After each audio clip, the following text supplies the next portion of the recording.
All right, seeing the hour of 6 o'clock arriving, I will call to order the Plan and Architectural Review meeting for Monday, October 13th, 2025. Roll call, please. Hicks, Here. McCormick, Here. Stanek, Here. Finney, Here. Stoneman. Here. Okay. So on the agenda, we have an amended as of October 11th, 2025 at 9 a.m. to add 1, a waiver of 72-hour transparency ordinance, and 2, update to memo for items 6 and 7, discussion and possible recommendation to Common Council for change to the comprehensive plan future land use map for tax parcel A444 200001 from General Manufacturing District M1 to Multifamily Residence District R3 and a district zoning map for same parcel. I believe there's no action at this point. We've already called to order. Request for authorization to waive 72-hour notice required by the City of Whitewater Transparency Ordinance to amend Agenda 2. Update item number 6 and 7, update to memo for item 6 and 7, discussion and possible recommendation to Common Council for change to the comprehensive plan future land use map for tax parcel A444 20001 from General Manufacturing District M1 to Multifamily Residence District R3 and a district zoning map for same parcel. Do we need a vote on that then, or is that, we're fine? So to the extent that item 1 was added, which is the waiver itself, a vote would have to be taken to amend that, but because section 2.62.020 of the Whitewater Code of Ordinances provides only that an agenda item being added within that time frame has to be waived, and there was no other item added, the council could just not waive that. It would remove item 1 from the agenda, or if you do waive it, it just has you do the waiver. So it doesn't have any effect on item 6 or 7 because those items were previously on the agenda. The only modification was to the packet. Okay, so in theory, then no action is needed for 1? Correct. Okay. All right. Oath of office, are we? Sherry, please stand up and raise your right hand. Sherry is a new member. Swear to right hand here. Just repeat after me. I, Sherry Stanek, I, Sherry Stanek, having been appointed to the position of Plan and Architectural Review Commission members, having been appointed to the position of Plan and Architectural Review Commission member, swear that I will support the Constitution of the United States, swear that I will support the Constitution of the United States, the Constitution of the State of Wisconsin, the Constitution of the State of Wisconsin, and the ordinances of the City of Whitewater, and the ordinances of the City of Whitewater, and will fairly and impartially discharge the duties and will fairly and impartially discharge the duties of said office or position of said office or position to the best of my ability. to the best of my ability. Congratulations. Sign your name there.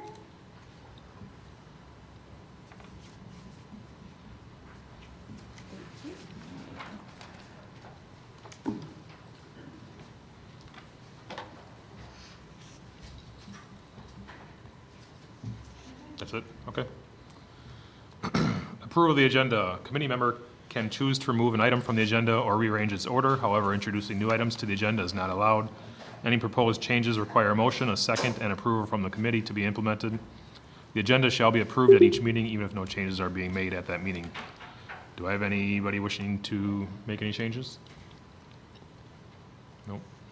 I will make a motion to remove items 6 and 7 until the next meeting. And my reasoning for that being, it's obviously a hot button topic for the city already. I don't know if there was changes to the planner's report. I would like to see those out to the city for the 72 hours to allow the public to comment and or digest them. So my motion is just to remove items 6 and 7 to the next meeting.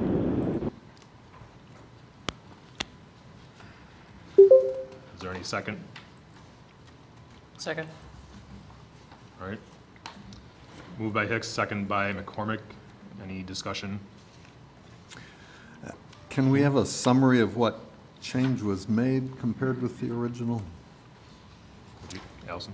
Yes, absolutely. Thank you. The only change that was made was I expanded slightly on my review of the comprehensive plan amendment. And I added in some more details pertaining to the reason for the project meeting our comprehensive plan amendment requirements. So no changes to the application or no changes to what they're requesting. The only change was my memo and adding in further detail and expansion on some bullet points in the first section of my memo. W page is like 96, 97, 98, like responses to questions. Exactly, yep, Okay. 97, and page 96 through 98, really, Mhm. is where I expanded. Okay. Any further questions? Can I Sherry? ask, how does that substantially change what it is that we would be discussing, or is that just a technicality? For me, it's just information. I mean, the multifamily is a hot topic in the community to begin with. So this being a multifamily change, I would just like to make sure that all this information, that the changes that were made on 96 through 98 would be out to the city, to the public. And they weren't? Correct, that was what changed That's- on the, I thought it was just in the packet that it changed. right, so I don't know that, none of this was posted prior to the Saturday? It was posted properly, but the packet was wrong. Am I understanding that? I'd be happy to clarify that the packet was sent out by Lana, and then on Saturday, I amended my memo. The packet that Lana distributed initially was put on the website and distributed to public, and then on Saturday, when I changed my memo, the memo and agenda and packet was all modified Saturday morning along with my changes, sent out and distributed to PARC members as well as the public. So it was posted on our website Saturday as well.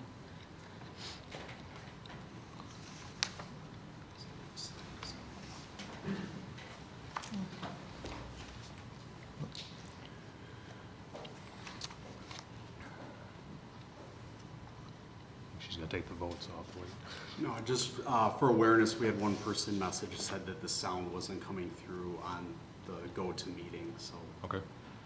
we want to make sure that that's corrected.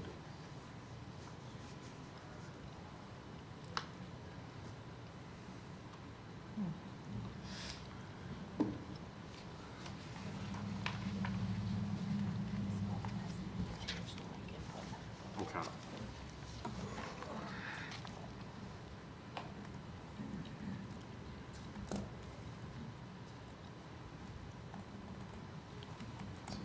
You wanna wait a minute for it, or, He's made the change, okay. so we need to make sure everybody can hear. Yeah, is everybody online? Are you able to hear us? Yes, I can hear you just fine, thanks. Okay, excellent. All right, motion and second on the table is for removing items 6 and 7 until the next meeting. Sorry, go ahead. I'm not sure that what the planner described makes a great deal of difference in terms of public notice. I mean, the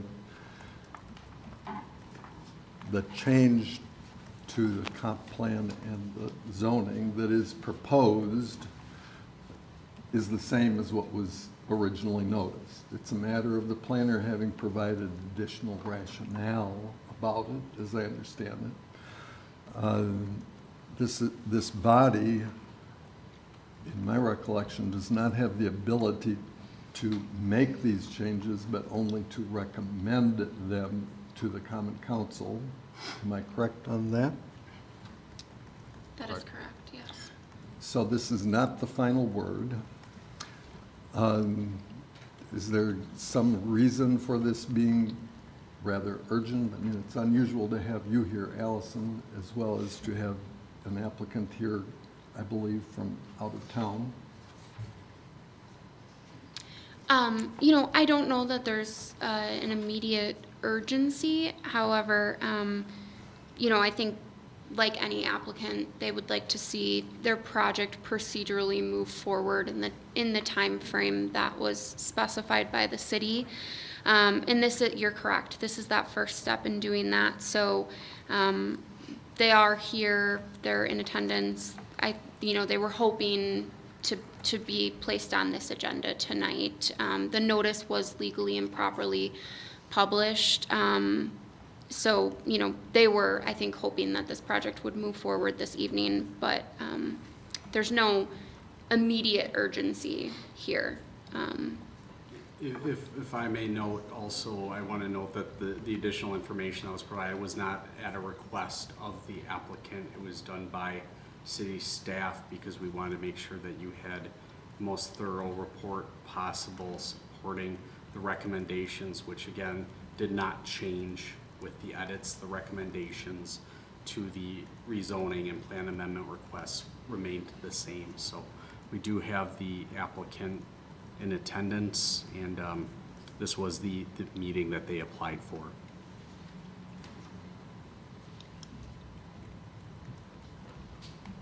All right, anything further? Roll call, please. McCormick? Aye.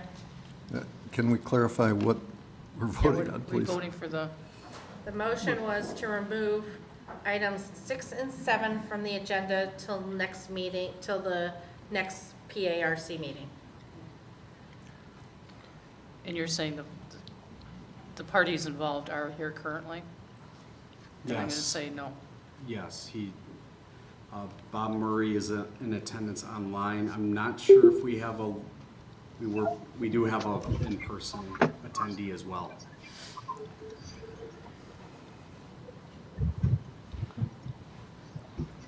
We'll start over. Yep, we'll start over again. McCormick? No. Hicks? Aye. Stoneman? No. Lynn? No. Stanek? No.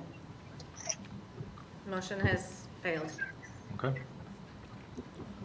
So with that, is there a motion to approve the agenda as posted? So move. I'll second. All right, moved by Benny, second by Stanek. Any discussion? None, roll call, please. Stanek? Aye. Benny? Aye. Stoneman? Aye. Hicks? Aye. McCormick? Aye. All right, hearing of citizens' comments, no formal plan commission action will be taken during this meeting, although issues raised may become a part of a future agenda. Specific items listed on the agenda may not be discussed at this time. However, citizens are invited to speak to those specific issues at the time the council discusses that particular item. Do you have anybody wishing to address the plan commission on any item that is not on the agenda for tonight?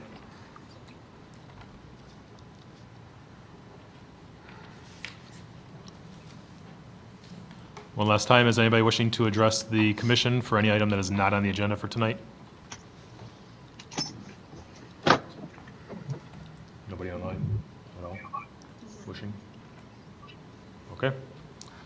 Moving on, consent agenda. Items on the consent agenda will be approved together unless any commission member requests that an item be removed for individual consideration. Only item on the consent agenda is the approval of September 8th, 2025 minutes. Do I have any motions? Move approval. I'll second. Moved by Benny, second by Hicks. Just do a voice vote. All in favor, state aye. Aye. Any opposed? I abstain. I Abstain. wasn't here. All right. Item number 2, public hearing for review and possible approval. Discussion and possible approval of a conditional use permit for a drive-through service order board, second building wall sign, and site plan review for Dunkin' Donuts located at 1185 West Main Street, Whitewater, Wisconsin, 53190, parcel number L00011. Nelson? Yes, thank you very much. So you have before you a conditional use permit application and site plan review for the property located at 1185 West Main Street that was previously used as the Sweet Spot Bakery and Cafe location.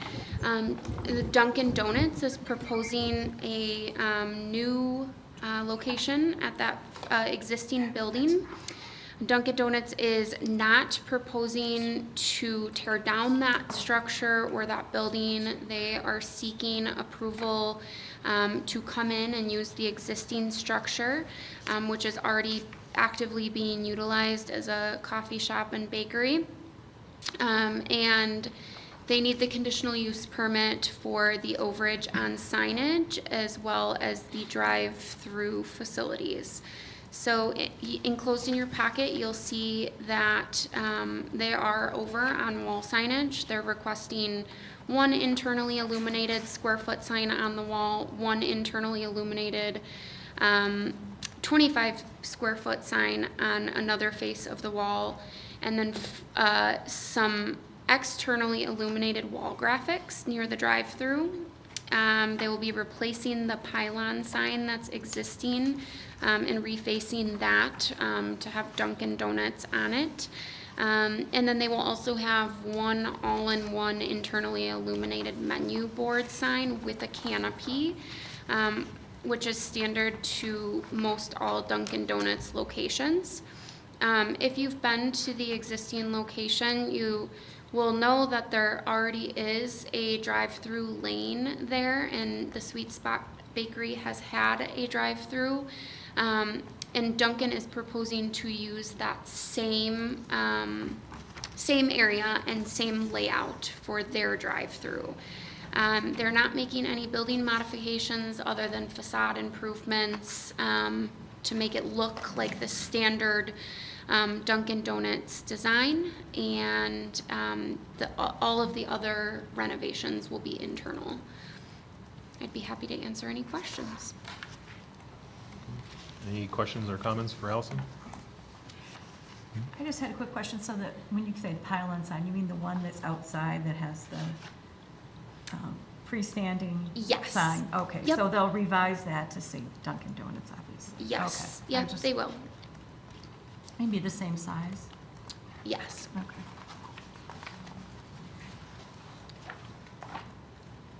Any further questions or comments for Allison?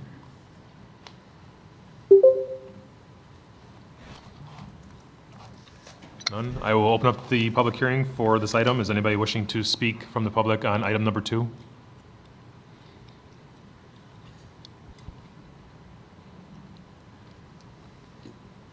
I'd like to make a comment, if I may. Yeah, go ahead. I'm named Ryan Dirks, and I'm with the Co Group architectural firm that is working with the developer. Just wanted to note on the letter of approval, it's noted that all freezer, trash, and mechanical equipment will be fully screened and remain in the same locations. The existing walk-in box is going to be relocated as submitted. I just want that noted. It will be screened still, but it will be relocated by about 10 feet. Okay. Thank you. One last chance. Anybody wishing to speak on this item number 2?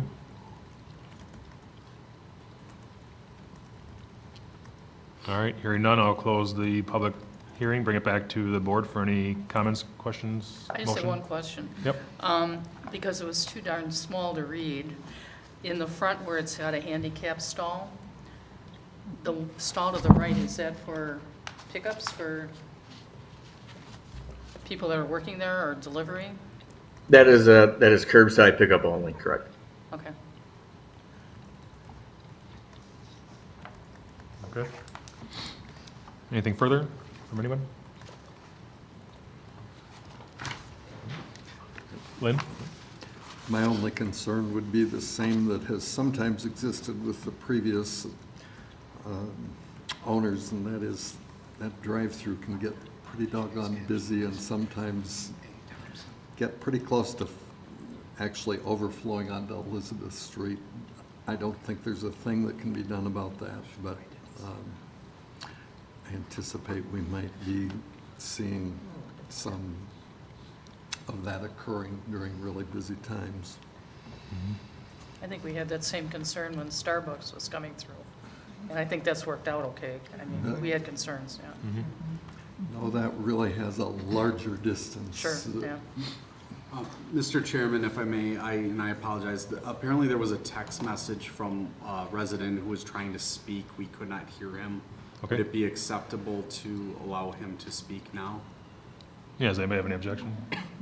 No? No, go ahead. Let's see if I can. Looks like he's unmuted. Mr. Thompson, you're unmuted.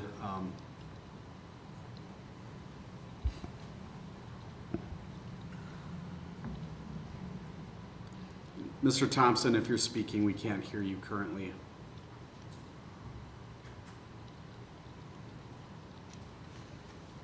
He says he's trying. We did have another caller we were able to hear. That I am inclined to believe that it is an issue on his end.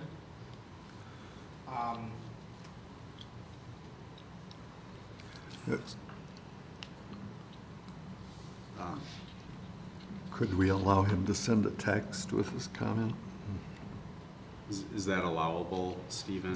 Could he type his comments and we relay them? He can type his comments into the chat and then we can read them. Yeah. Otherwise, I believe he can call into the go-to meeting Okay. That's a good point. and just enter the access code and then he should be able to speak over the phone. Speak over the phone. Yeah, so Mr. Thompson, one of those two options, if you want to type some comments in, we can read those aloud for the benefit of the committee. Otherwise, if you would want to try calling into the dial-in number, that might be an option as well. Sorry that we're not able to hear you currently on the go-to meeting. And just for the record, it's Aubrey Thompson, female. Aubrey? Yes. So, I'm sorry. No, you're,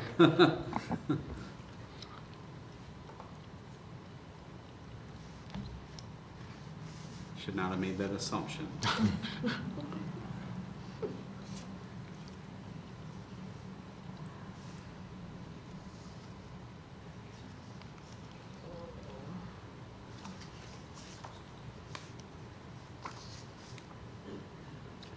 I believe she's trying to dial.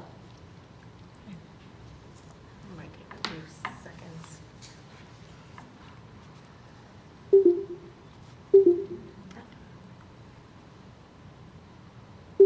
Yep. Now you have to unmute her. It's not giving me that option.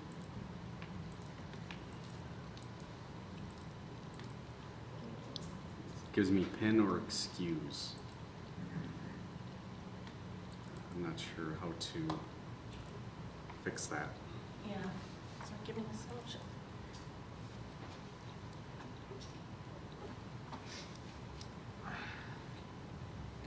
Aubrey, I apologize, we still can't hear you. Hi there, can you hear me? Yes, we can. Okay, this is Aubrey Thompson from 318 West North Street. I just had a quick comment on the north exit of the drive-through at the old sweet spot, soon to be new Dunkin' Donuts. The grading on that exit is really steep, and I don't know about other people who have exited there, but my car scrapes the road unless I go extremely slow and at a diagonal. So I guess my suggestion to the architectural guys is, can that be regraded to be a bit smoother? okay, thank you. We can definitely explore that and look into it, and if the client is open to it, then we are certainly open to it as well. Sure. Thank you. Yep. All right.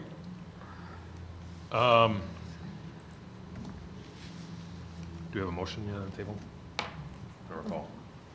I'd like to move that we approve Okay, Would that be with the planner's recommendation? with the planner's recommendations. Second. okay, moved by Stanek, second by Benny. Any further discussion from the committee? None, roll call, please. Benny? I'm, Stoneman? Aye. Hicks? Aye. McCormick? Aye. Stanek? Aye. All right. Item number 3, discussion and possible approval of a conditional use permit for Coperion Solutions LLC, tax parcel HAS 00054. Allison? Yes, thank you very much. The applicant is requesting a conditional use permit for continued light industrial and manufacturing use at 746 East Milwaukee Street. This building has been used for light industrial and manufacturing for several years in the past. It was previously owned and operated by, I'm gonna butcher that name, Shank? Shank. Shank? Shank Process. Yes, Shank Process Solutions.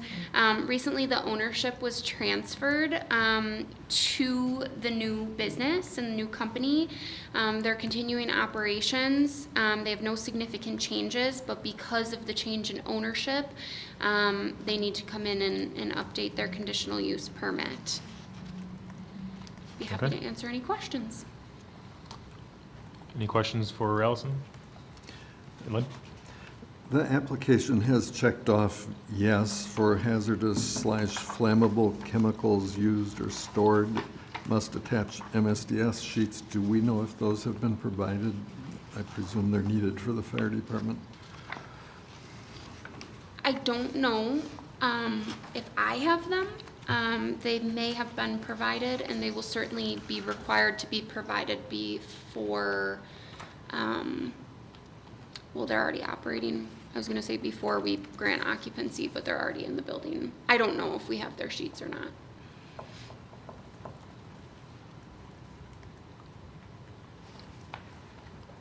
So we're simply looking essentially at just the name's gonna change and new owners? It's pretty much a name and owner change. Can we make it a, what do I want to say? Condition. Condition of the permit that they supply you the MSDS before officially. Yeah. I don't know if we have to sign it, if it needs to be signed or not, but officially providing the new CUP. Okay. I'll make a motion to approve the conditional use permit for Coperion Solutions LLC with a condition that all MSDS sheets be supplied to the zoning administrator and planning administrator prior to approval or supply of the CUP. Could I suggest also adding the standard language that we had on the first item regarding the condition goes with the land and not with the applicant? I believe that's already has, can we just say with the planner's recommendations? I believe you already Yeah, have that in there. that's not on the planner's It's- recommendations just on that that I sheet, saw. okay. So I'll amend that to say with, the CUP goes with the land or with the owner? I think Lynn is suggesting with the land. With the applicant. Applicant. Oh, and with the applicant, okay. Not That's the way your previous one read, wasn't it? That's the way we always say it. Right, not with seems the to me. land, right. Can I ask a quick question? I know this isn't right, but it says that there will be problems resulting such as odor, smoke, and noise. Am I reading that right? On page 51? And is that, or am I looking at the right thing? You Yeah, are, 746. Is that the same problem that was at the other, with the other company that ran it? I don't know, so I don't know too much about the previous company, and the application that was provided for this conditional use permit is, I know as much information as you know, unfortunately. Okay. The information provided was vague. I think the applicant stated in here that nothing was any different than the last 30 years. Yeah. So you're assuming odor, smoke, and noise was a problem before, right? Am I Probably seeing that? goes with light I think it manufacturing. is. Okay. I guess. Thanks. Okay.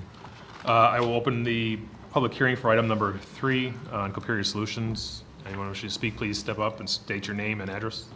Dave Stone at 303 Inn Street.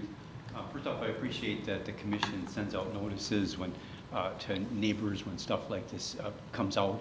And also I wanted to ask about, I think it's item C, I don't have it right before me, on the planner's recommendations. It talks about code violations and deadlines as, you know, seems to be listed in there. And I was just wondering if say that the person, if the deadlines are 30 days or 45 days, and suppose the applicant had, whatever, a contract or whatever, say they couldn't do it in that time, is that a must and mandate, or is that something the commission would be open to? I don't know how the applicant feels about it, but I just think that if you want it fixed up, you need to make sure they have enough time for them or a contractor to complete it. So just didn't really talk about how long those deadlines were. It's item C under planner's recommendations. Thank you. David, I don't see any item C. Are you able to re-clarify where you see that? Yeah, I don't see it either. There's only a 1A under planner's recommendations for this item. Okay, I guess what I have, it says planner's recommendation, number 1, and there's A, B, C, D, E, F, and 1C says all code compliance violations for exterior property maintenance are corrected by the deadlines specified by the code enforcement department. That's number 4, not number 3. You're an item ahead of us. Yeah, we're on item number 3 for Coperion.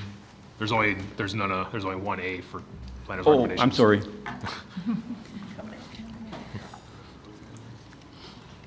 All right, anybody else wishing to speak on this item? My name is Chad Lawrenson. I'm online. Can you hear me? Yes, go ahead. So I'm Chad Lawrenson. I'm the Director of Operations for Coperion Process Solutions in Whitewater at 746 East Milwaukee Street. And I just did want to clarify to your question, it is exactly the same business, just under a different name. It's the same people, the same processes, the same noise, the same odors. Everything is the same. So that was what the application, the permit was trying to clarify. Thank you. Okay. Does that answer all your questions, Marjorie? Good. Okay. All right, I will, one last chance. Anybody wishing to speak on this item? Item number 3.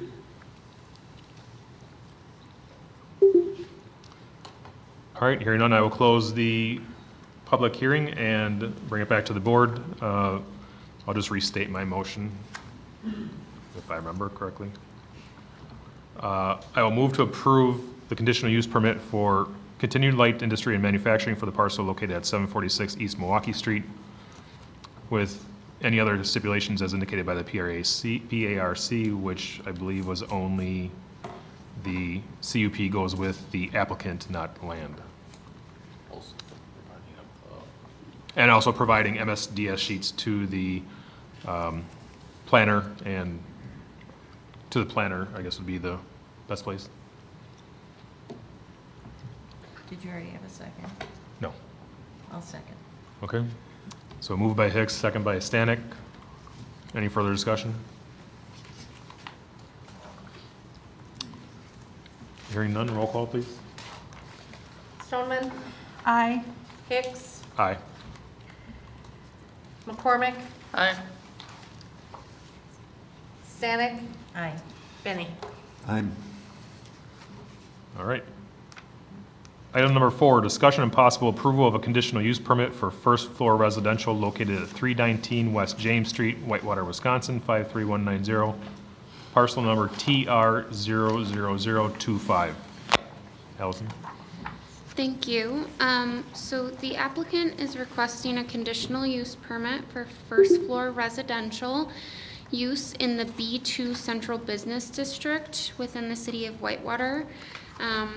The applicant has just recently purchased the building located at 319 West James Street, which is right outside these windows, big red building, formerly known as Casual Joe's. So we all know the building.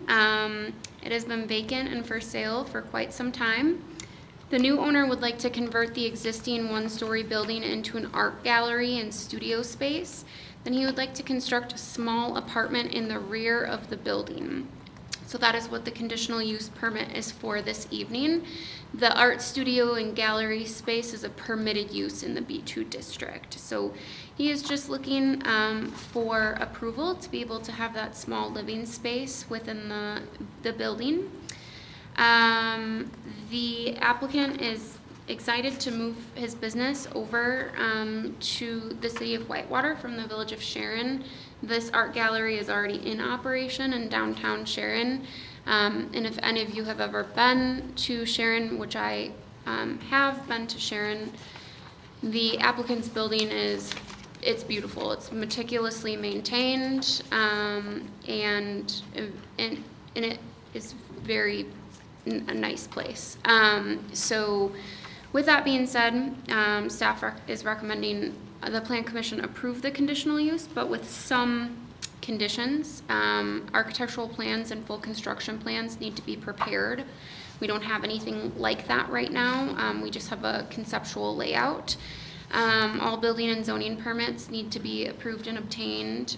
And then there are several code violations on the property right now for exterior property maintenance. All code compliance violations for those exterior property maintenance items need to be corrected by the deadline specified by the Code Enforcement Department. We do have active violation orders currently with upcoming deadlines. So we will work with the applicant to ensure that they have enough time to complete the repairs necessary.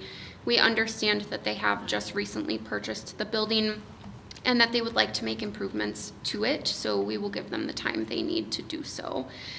All dumpsters should be screened by fencing or landscaping, no outdoor storage, and then any other conditions that you may have this evening. Okay.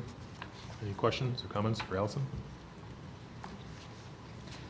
It's very refreshing to know that that building's going to be reused and reestablished and brought up to something that we're going to be very proud of.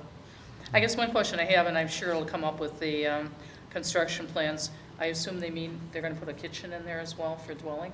They will have to. They will have to put in order to have it be a dwelling unit, they will need to meet all state code requirements for the building inspection part of that. Okay, thank you. Yep. Any further questions for Allison? Allison, so if we recommend approval, they would have their answer, and then city staff would take care of making sure that the other things happen? Yes, absolutely. From that point forward, they would have to apply for their zoning and building permits, which is where we would take a look at those architectural drawings. Okay. Thank you. I will open the public hearing for this item. Conditional approval for conditional use permit for first floor residential located at 319 West James Street. Anybody wishing to speak on this item, please step up to the podium, state your name and address. David, you may want to just redo it. I couldn't tell you what you said. I was looking at the wrong thing. I just, so in the planner's conditions, it sounds like she addressed it in her presentation there. It just talked about some property maintenance violations and be completed by the date specified, and it sounds like there was some ongoing violations, but given that there's a new owner, I would just hope that anytime there's a new owner, we don't hold that against a new owner, that whatever an old owner didn't do, and give a new owner enough time to complete it, as opposed to saying, well, say it's 30 days or 45 days, and now if you don't do that, assuming there was say a contractor wrote a letter that they're actually working on it, and there's communications with the zoning administrator, that the city wouldn't be too strict on the deadlines, as these are a must and mandate, but helping work with businesses to come into compliance, yet not allowing forever to do that if they indicate progress is being made. Thank you. Okay. Thank you. Which I assume you've got that all. You work out the dates and give them ample time to make repairs. Absolutely. Okay. All right. Anyone else wishing to speak on this item from the public?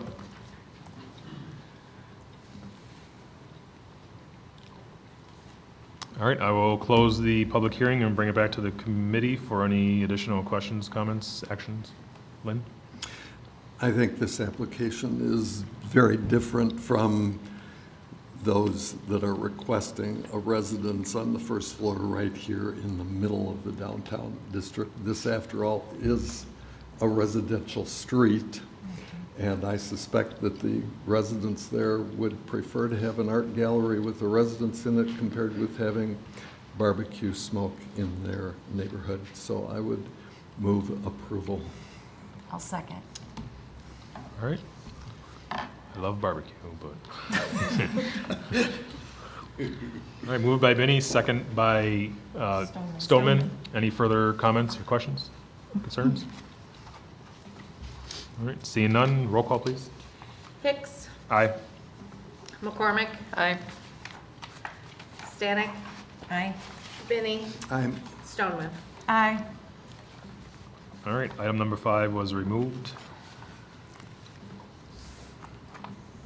Item number 6, discussion and possible recommendation to Common Council for change to the comprehensive plan future land use map for tax parcel A444-200001 from general manufacturing M1 to multifamily residence district R3.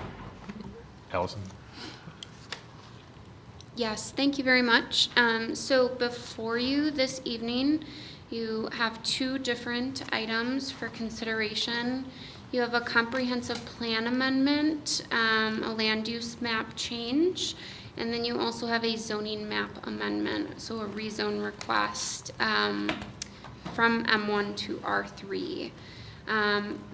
First, I'll take the future land use map change. So the applicant is requesting a future land use map change from M1 to higher density residential. This map is located within our comprehensive plan, and it shows recommendations for where we could see the city going in the future. And the future land use designation is intended to the change to higher density residential is intended to accommodate a variety of different residential units and higher densities. And right now, that area is kind of showing on that map as more of a manufacturing area.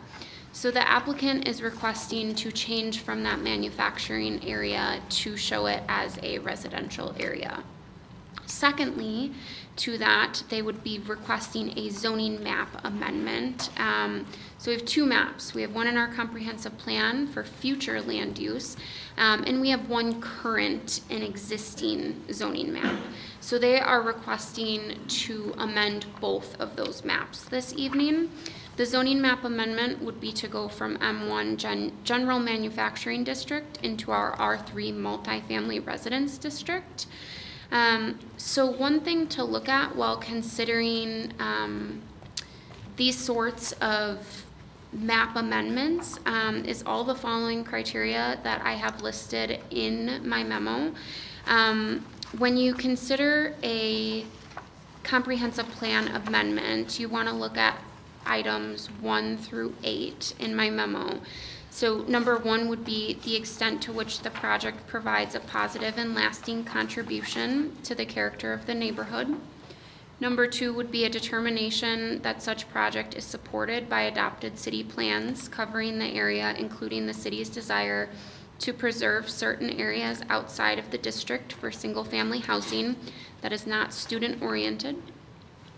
Number 3 would be to the extent that the project improves the appearance and condition of the building and lot and increases or at least maintains the value of the subject property and surrounding properties for current and possible future uses. Number 4 would be a design and determination that off-street parking for the requested number of units can be provided in a manner that will meet ordinance requirements, result in a parking arrangement and associated landscaping that is aesthetically pleasing, and includes stormwater management so as to not negatively affect nearby properties or city's stormwater management system. Number 5 would be the consideration of character of nearby residential land uses, including the predominant number of units per building, whether the surrounding buildings are predominantly rented or owner occupied, and whether the scale of the proposed project is compatible with the surrounding neighborhood. Number 6 would be a design that shows that a house that is proposed for conversion or expansion is suitable for the intent without significant compromises to the building architecture where this is applicable. Number 7 would be in a case proposed expansions to existing buildings, the consideration of whether the lot would instead be better suited for building demolition or new construction. Number 8 would be the extent to which stormwater management enhancements contribute to the efforts to reduce stormwater runoff citywide. So I did go over those points in my memo. You'll notice that item number 6 and item number 7 are not necessarily applicable to this comprehensive plan amendment because the proposal is for new construction. So there's no existing house that is being converted or expanded.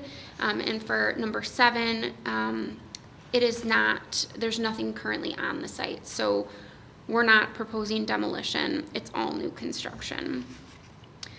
So this site has been undeveloped and remained vacant for several years under the current zoning and future land designation classification. As the city of Whitewater continues to grow, change, and expand, it's very common to see these zoning map amendments and future land use amendments take place. With this property specifically, it's been shown through multiple evaluations that the site would ultimately not be a good fit for a manufacturing company due to the size. The one thing that you'll notice about this site is its proximity to the railroad. And so I know a lot of conversation has been had about giving up a lot that is zoned for manufacturing that could have the potential to have a railroad spur. However, studies were completed for this site. This site was evaluated, and due to the small lot size and unique shape, it would very much limit any potential for a manufacturing company to utilize this site for a rail spur. So it has very marginal rail service value here. It is a very funky shaped lot, and there's just not a lot of space to make a rail spur work. So that is why the city is now taking into consideration other ideas, other options for this site. It's vacant land right now. The city would love to see it be developed rather than it sit vacant for several more years. And so you'll notice this area of the city of Whitewater is very much a transitional area. If you look around the surrounding area, there's some manufacturing, there's a lot of residential, there's some technology park, which is all vacant land right now.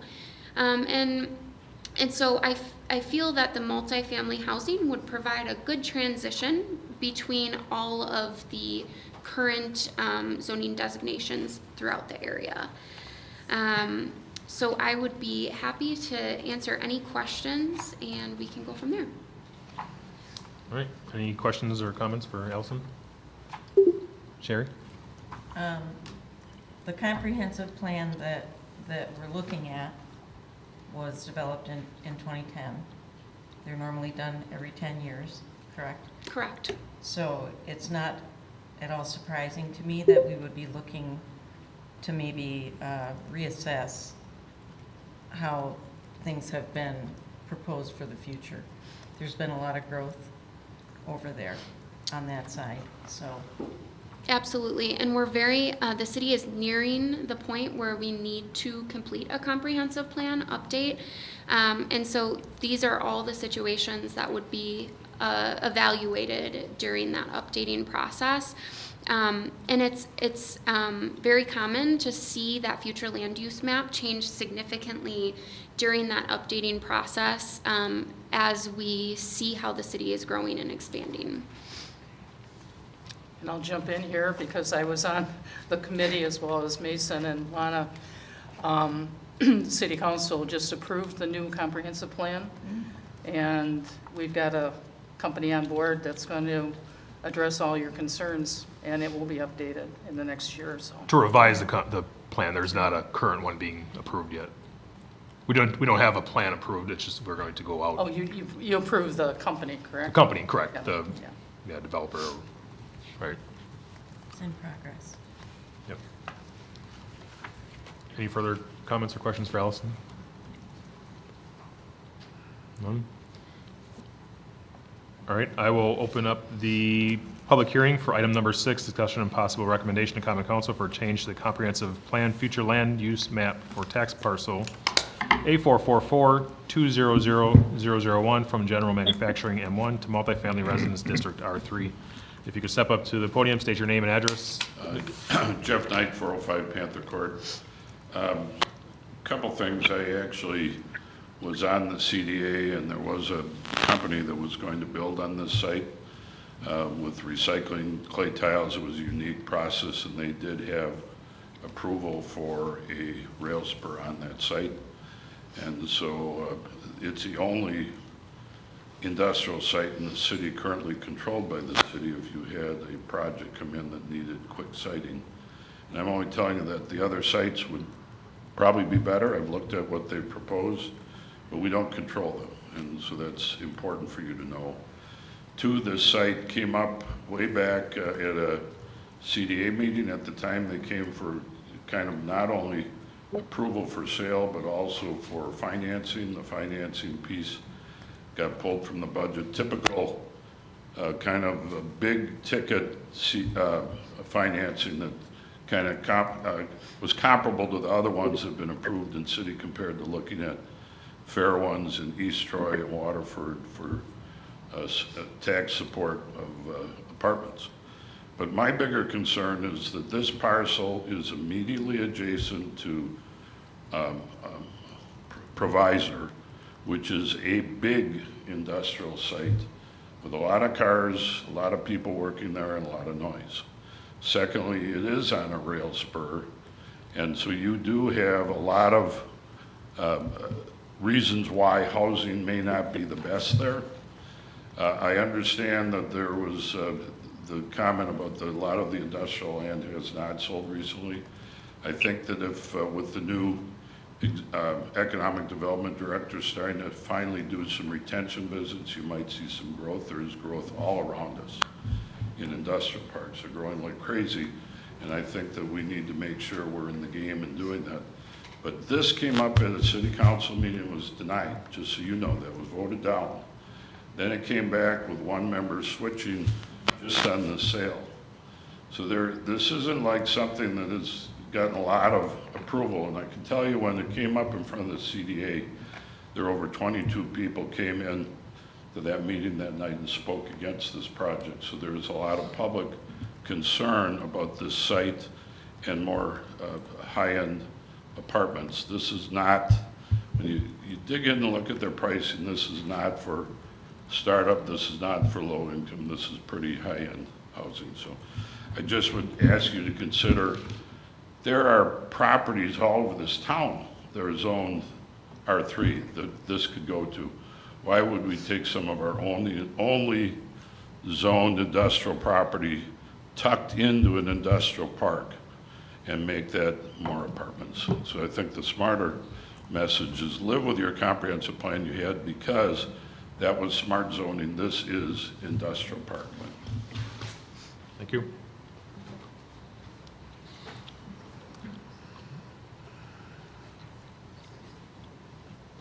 Hi, I'm Andrea Svek, W7679 Shreda Road.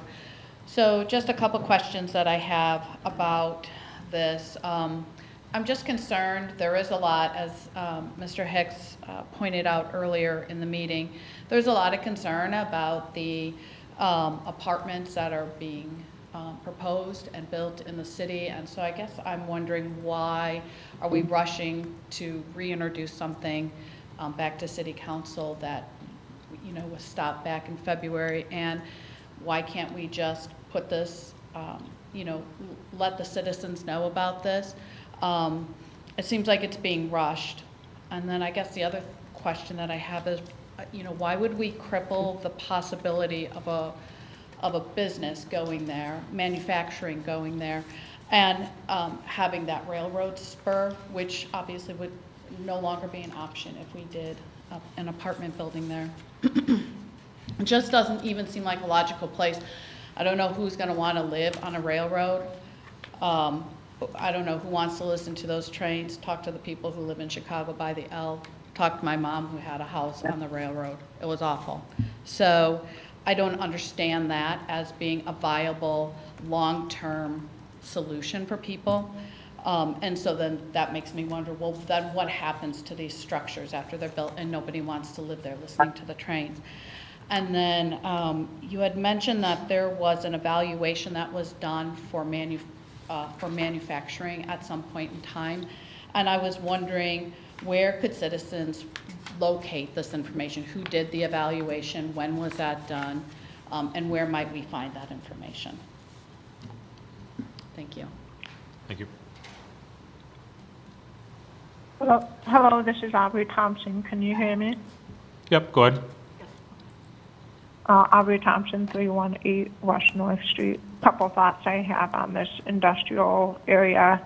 First off, safety, railroad. If you think we're going to have low-income families living there, that sounds like a serious safety concern of mine. Secondly, what are the nearby industrial buildings permitted for in terms of chemicals and things of that nature right next door to this parcel?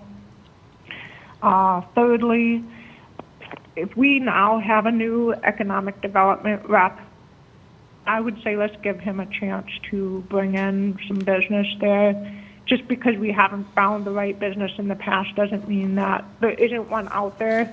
I used to work at a 72,000 square foot facility, manufacturing facility, and our vendors would come in and just drool over the amount of space that we had. They had half as much space or a quarter the space that we had. So not being a viable situation for manufacturing, that may be true for some, but not all. And those are my thoughts right now. Thank you. Thank you. Joyce Hutchison at 414 South Douglas Court. To me, it's a kind of a simple thing. Any day of the week, that commercial land is way more valuable to Whitewater as commercial land than residential land because of the railroad. Plus, why would anybody, like you said, like Andrea just said, want to pay for overpriced rents for apartments right next to a railroad? I think that's a dangerous, thing for that. Whitewater should also be spending their efforts, instead of doing this, their efforts and dollars going to find businesses for Whitewater instead, and I feel that's the most critical need, not all the apartments and those apartments right there. Giving up commercial land for apartments is not a win-win for us. Thank you. Anybody else wishing to speak from the public?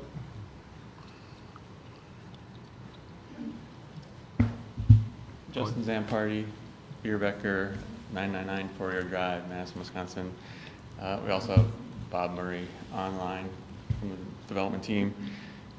Just here to answer any questions. And, as highlighted in the city staff report, this lot does provide that transition from, the commercial density to the lower density single family. It gives an opportunity for some medium density multifamily.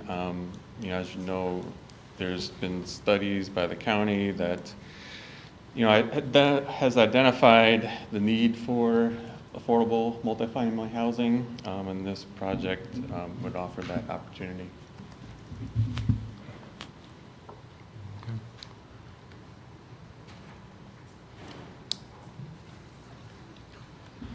Larry Katcha, 457 South Buckingham Boulevard.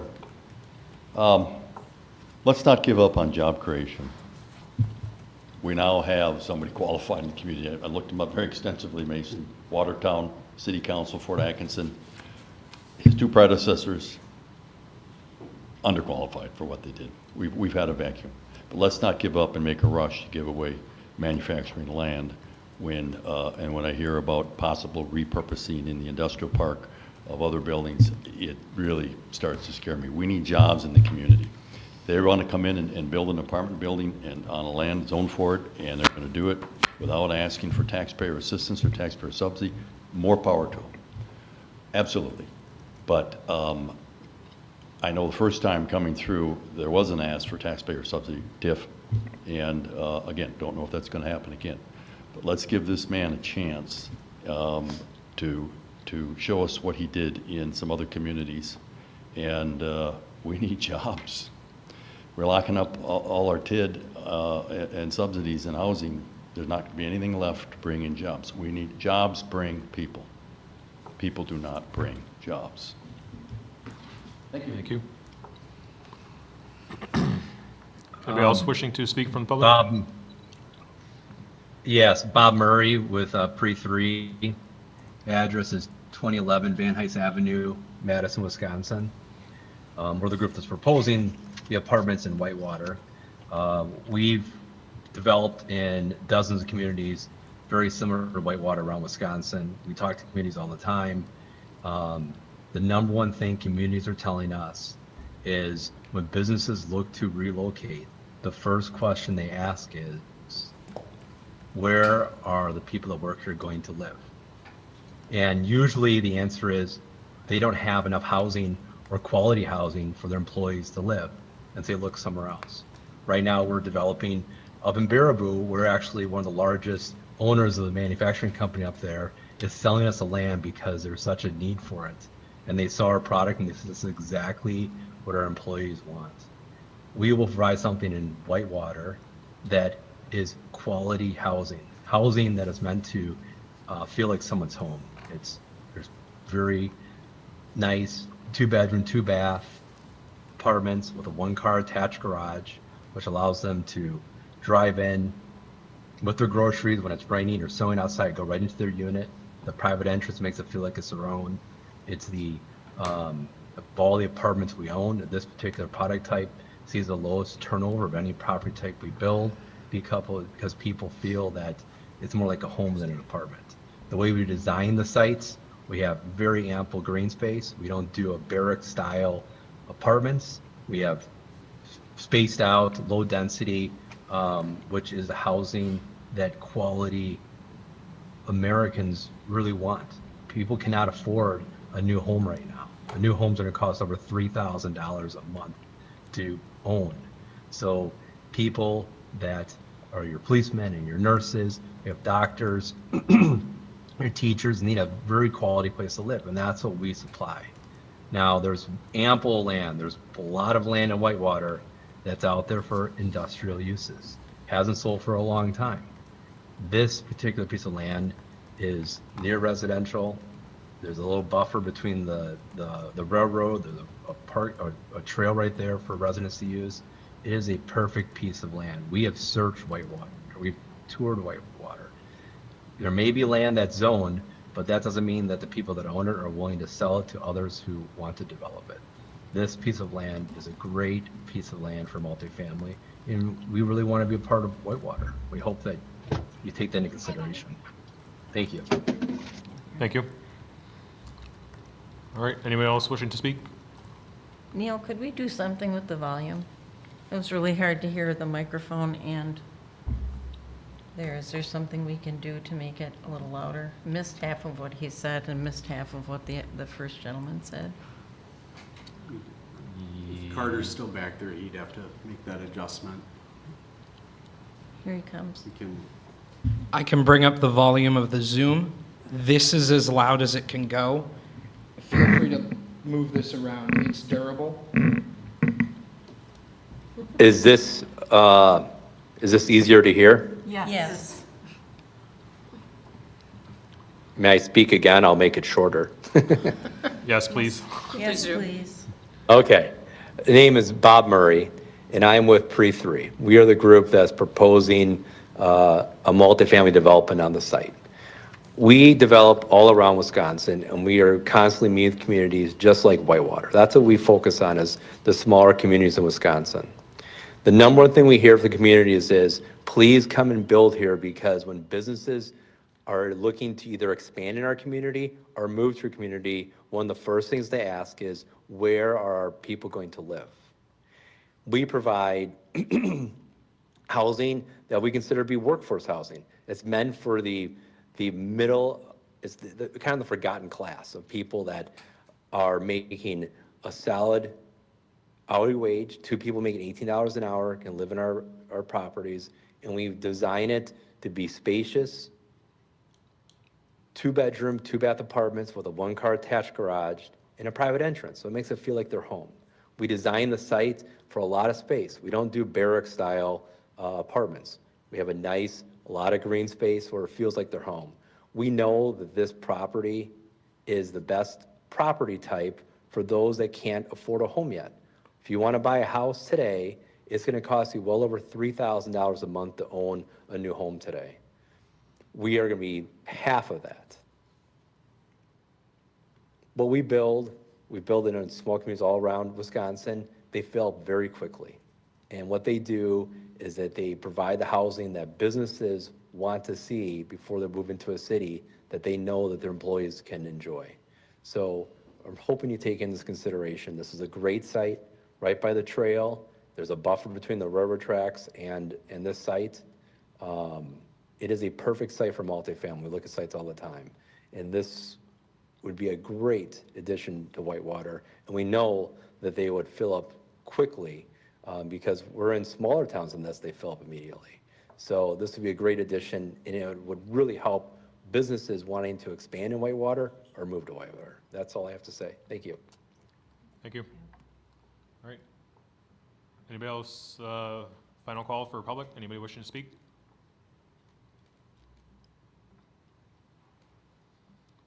All right, seeing none, I will close the public hearing and bring it back to the committee for any questions, comments, actions. Carol?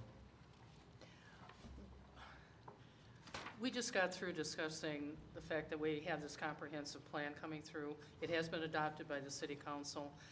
I think this issue should be tabled until we get the input from that company that we've hired to see if this is the best place for residential development to take place. I think we're jumping ahead. Like I said, we've hired this company, and ultimately they're going to make some decisions for us, and I think better place decisions than we have right now. Marjorie? Could you just clarify again, because on the railroad, can you explain, I know you're repeating, but why the railroad is or is not going to be attached to this if it's a manufacturing, and then why you think that manufacturing is not a good viable for that spot again, please? Sure, yeah. So a couple of different things. The site for manufacturing has remained vacant for forever. It hasn't been purchased, it hasn't been developed, and partly due to its size and configuration. It's a really odd shaped lot. It's a really unique shaped lot. And so that prohibits certain manufacturing companies from purchasing it due to the size. In addition to that, if you look at my planner's report, you'll see that there's an image. If you could just scroll to that image. This was an image that came from Railroad Guy LLC, who evaluated the railroad spur. And that little green line that you see on the map shows the area where you could potentially place a railroad spur, and it cuts straight through the middle of the property, which means if you do a railroad spur, the site is very limited on where you could even place a building after the railroad spur goes in. So that's why I say it has marginal rail service value, because you'd have to find a manufacturing company small enough but big enough to want a rail spur, but also small enough where they could fit a building on the site with the railroad spur. And that just hasn't happened. We haven't seen that come through. So right now we are, evaluating the applications that, we've received for this site, and that includes a proposal for residential development, not manufacturing. Was I able to explain what they were doing, what they were putting up, because We already closed public, I can't. it's closed? Yeah, sorry. Because they did find a way to get their rail coming this way in, right into the building. Be interesting to get a look back at the Pelvis proposal. All right, Sherry? I'm sorry, Lynn you were up after Marjorie, sorry. Allison, this railroad guy analysis here, it's lot 10B that was referenced, is that correct, or is it the next one? I'm sorry, I couldn't hear you. What was that one? The railroad guy Yeah. analysis. Yes. Here, which property on here was the one in question? Lynn, can I? Please do. I can address that. Thank you. Please. The study that was done by Railroad Guy that the city had done looked at a total of 3 sites, and this was one of them. That's the image that you're seeing up here, which matches what's being proposed for these amendments. And this one, the word they said was it had marginal utility as a potential railroad spur. For the reasons Allison laid out, just the layout of the railroad spur cuts down on the buildable portion of the site. Couple things I want to point out related to that. Currently today, a total of 2 trains come through Whitewater. So it's not a heavy amount of train traffic currently today. And I want to just make people aware that we looked at a lot of different potential uses for this site beyond the potential multifamily development that's being proposed right now. We did look again at the rail spur concept. The report that was included in your packet said there were 2 other sites that offered better utility as potential rail spur sites. I provided a handout to all of you before the meeting. This is public information. You can go on our GIS and look it up. The green you're seeing on that map that I left for all of you, that is showing DNR designated wetlands. Because it was suggested to city staff, okay, this site is relatively small, it's odd shaped. The city owns land to the north. Could we expand the footprint of this site, make it bigger to bring in a bigger size manufacturing development? All of the land to the north and to the east is DNR designated wetlands. So this is an isolated site that cannot easily be expanded.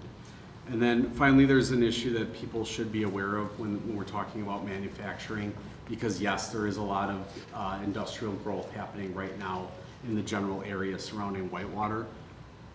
We have a power capacity issue here in Whitewater today. The city manager and I actually had a call this morning with representatives from We Energies. I don't want to throw the number out there, but we have a very small capacity right now for electricity in Whitewater. We Energies is going to have to build out their infrastructure substantially if we're going to attract a bigger project. We took one that we were looking at recently and test fitted it to this site, and it won't work from an acreage standpoint. It won't work for a power capacity standpoint today. So for those reasons, I look at it as, you can consider this, but in some ways we have to look at the reality on the ground today versus what could have been explored in the past. But again, yes, this site was looked at as a test fit for a railroad spur, and it had marginal utility according to the study.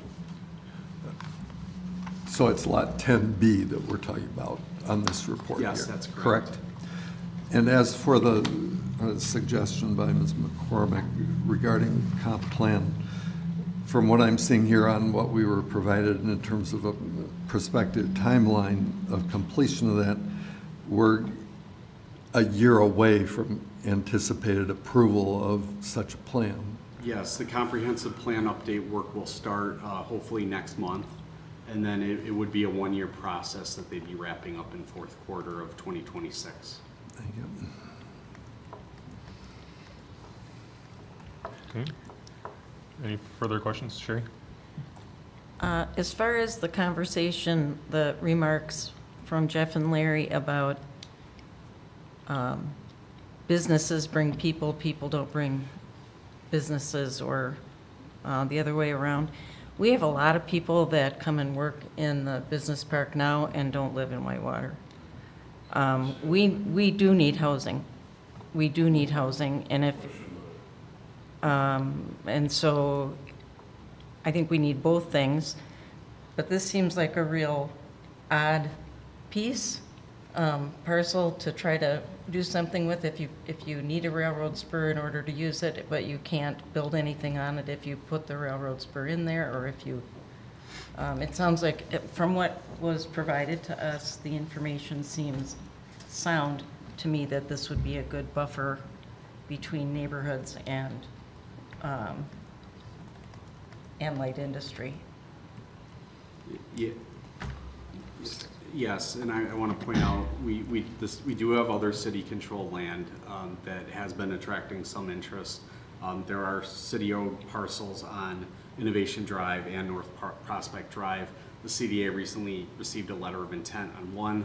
Unfortunately, that doesn't look like it's moving forward for the time being. The city also submitted one parcel on North Prospect for a request for interest through WEDCs. So there are city-controlled sites that are viable for industrial development. So even if this parcel is no longer on the table in terms of manufacturing or industrial, we do have other options for companies to look at. Okay, my other comment is that I think it's really important that we remember when we're talking about housing development or apartments or whatever, that there is no blanket anything that's planned for this. If we rezone it, those plans and proposals are going to come to the city, they'll come to the Plan Commission, they'll go to the council. And at that time, you can look at them and review, whether they're too close to the railroad tracks, or whether, a berm could be there for a sound barrier for people. Those are all questions for down the road a little bit. Right now, what we're talking about is a change in zoning for an odd duck piece of land that could be useful for. Excuse me, sir, public comment is My closed. name was raised by Sherry, and I feel that gives me the opportunity to respond because Public her is closed, statement Judge. is wrong. I think I can respond to that, Mr. Knight. Jerry, development in terms of state law, probably since you were on the commission, is that once a property is zoned, if there's an application that meets the criteria for that zoning, then you have to have a really, really good rationale for not approving that application, and legal counsel can address that as well, I would imagine. And if I may, I'll just add on to Sherry's comment. She's correct. And so for residents concerned that the city may potentially be moving too quickly, this is the first step in many approvals to come before a developer can break ground on this site and construct. So in terms of the comprehensive map amendment, we did publish a 30-day in advance Class 1 public hearing notice. So the public has now been notified for at least 30 days that the city would be meeting to discuss this evening. We also increased our buffer to 1,000 square feet. So anyone within 1,000 feet of this property was notified via mail. In addition to that,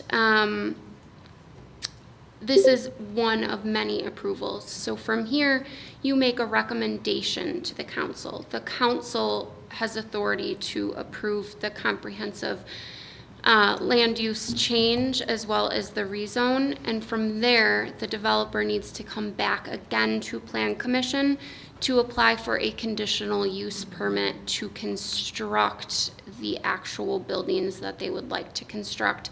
If they move forward with development on this site, that is when we'll have an opportunity to review their layout, their parking, their landscaping plans, their architectural design standards, and everything that we would typically review for new construction. Okay. Mr. I'm only asking to correct the comment that was inaccurate. I'm not going to get into any of the other. Can you make it debate. 15 seconds or less? All right. So when Sherry said that I said that housing, that you got jobs to bring people to get housing, I didn't say that. Larry did. Please don't lump me with Larry. He represents himself. I'm here representing myself, and I did not make any comment. And I do like what the CDA is doing at the next meeting on fixing up some of the older homes in town. And that's a way that I think that tax dollars should be used as opposed to subsidizing apartments in an industrial park. Okay, thank you, Jeff. All right, any further comments, questions, concerns, motions?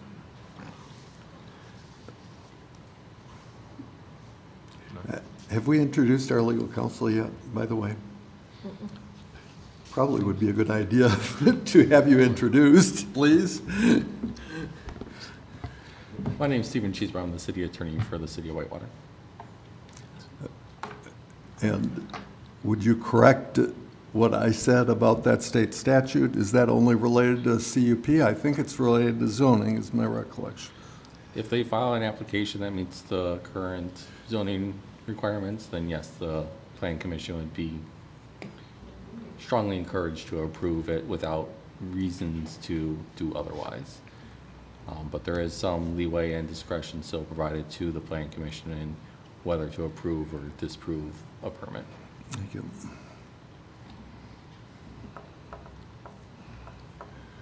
Okay. Any motions? Go ahead. I'll move that we recommend items 6 and 7 with the planner's recommendations to the common council. Can we group them together if I didn't name them both off, or read them both off in the beginning? Is that all right? Can you say that again? What? I read number 6, I never read number 7, but can we group them? Is that still allowed in a motion, or do we have to keep them separate? Ultimately, the rules are based upon the commission and committee itself, so if all members are unanimous on approving that combination, then that could be done.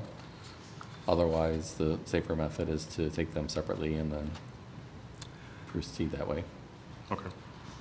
I'll move number 6 then with the planner's recommendations. Second. All right, moved by Vinnie, second by Stoneman. Any further discussion, comments? All right, roll call. McCormick, No. Benny, Aye. Hicks, No. Stoneman, Aye. Stanek. Aye. All right.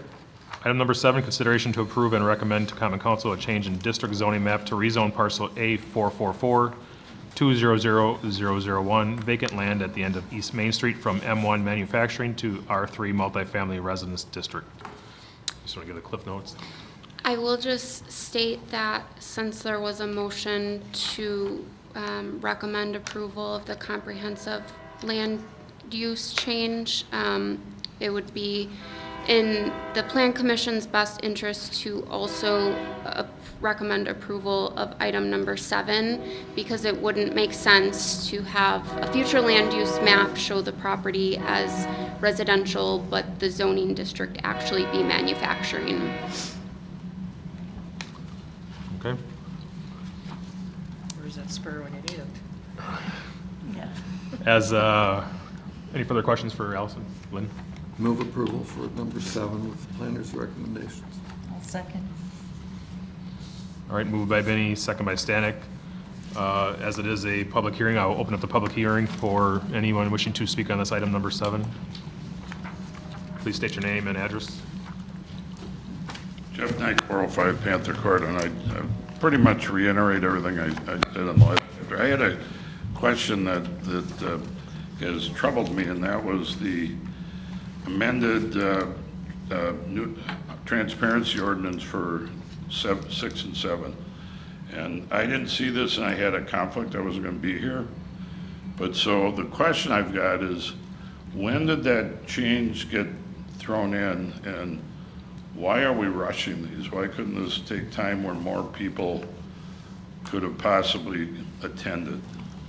But could somebody explain to me, related to 6 and 7, why was there a change, 24-hour change in the agenda? I didn't hear, I got here late because, in fact, I canceled somewhere else I was going to be here. What happened that created that issue? Is that you, Alice? It's public comment. Do you want Right. me to respond? I mean, typically, we don't respond to public comment. Right. If it's a public hearing, it's related to the issue on the agenda. Normally, you come and speak, we can't ask you a question. But here, it's very interesting to know why all of a sudden that late notice, what was the reason? Be very helpful for me, because then my comments might be a little bit different. Can legal counsel answer?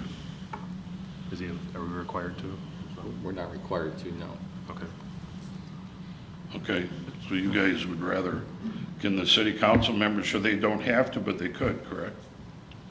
Right. What I believe was, what I had heard is there was minor additions to the planner's report. There was no change to the agenda. Nothing was added to the agenda. Therefore, it was actually not required, if I remember correctly, that we even had to post the 72 hours because we didn't change the agenda. There were just additions to the planner's report. Okay, thank you very much. Yep. Anybody else wishing to speak from the public on this item?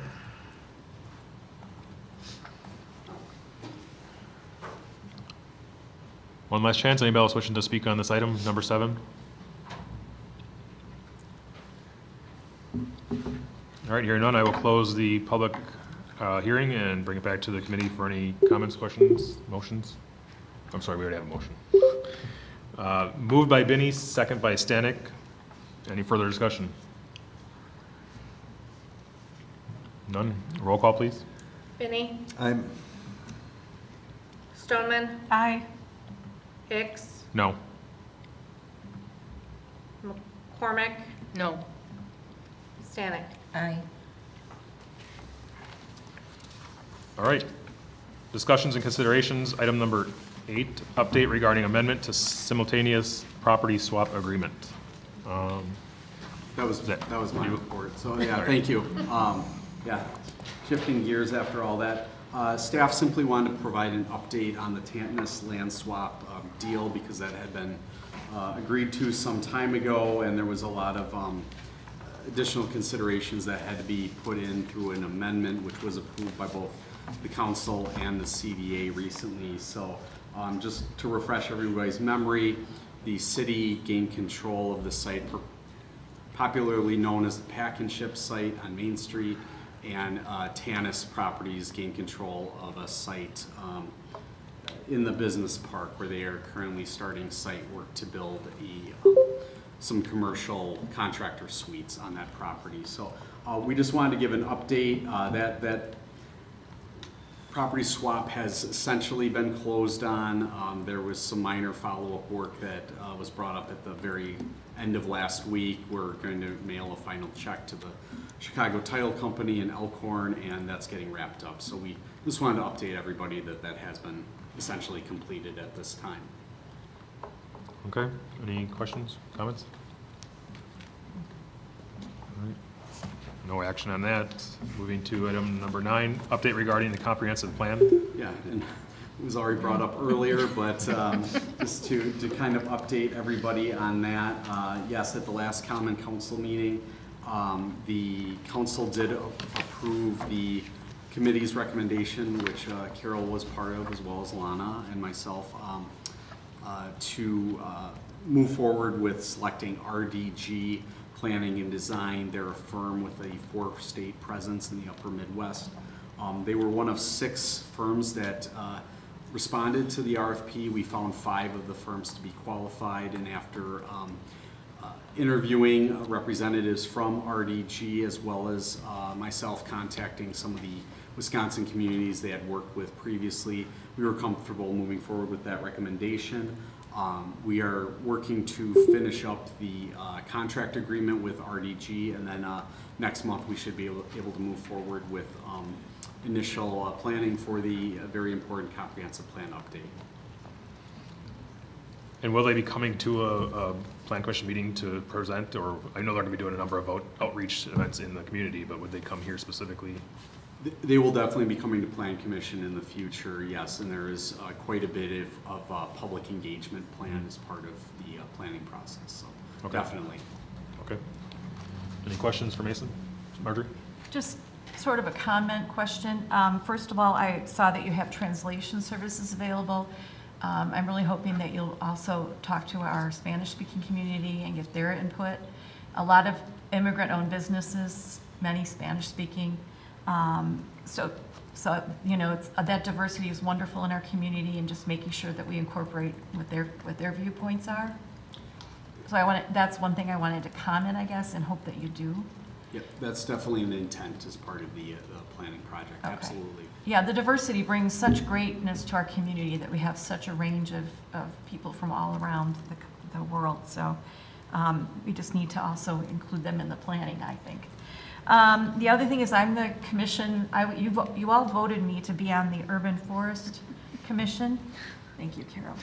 And I just want to remind that we need to include that, and it's probably in here, but just always keep in mind that we're a tree city, that we have a lot of wonderful birds here, and that, you know, things like I just learned that Bradford pears are invasive, so we don't want those in our plan. So all those things, I just want to make sure that we continue to keep the tree city part of the plan, which you probably are going to do. I'm sure those will be popular items. I didn't know about the Bradford pears, but Yeah. that's Oh, you will. good info. Actually, Mason, wasn't one of the committee members fluent in Spanish from the comprehensive plan? I think, if I remember From correctly. I don't- RDG? Yeah. Yes, Yeah. yes, that's correct. that'd be great. Good. Thank you. Yeah, thank you. All right. Future agenda items. Carol? Nothing. Anything? Marjorie? No, thanks. Gary? Lynn? No, the Brewers are 0-0 right now. Perfect. None from me. Next meeting date is November 10th, 2025. Do I have a motion for adjournment? So moved. Second. Moved by Lynn, second by Everybody. Both of us. Carol. I'll pick one. She beat me. All the McCormick above. and, yeah. All right, all in favor, state aye. Aye. Any opposed? We are adjourned. Thank you. Okay.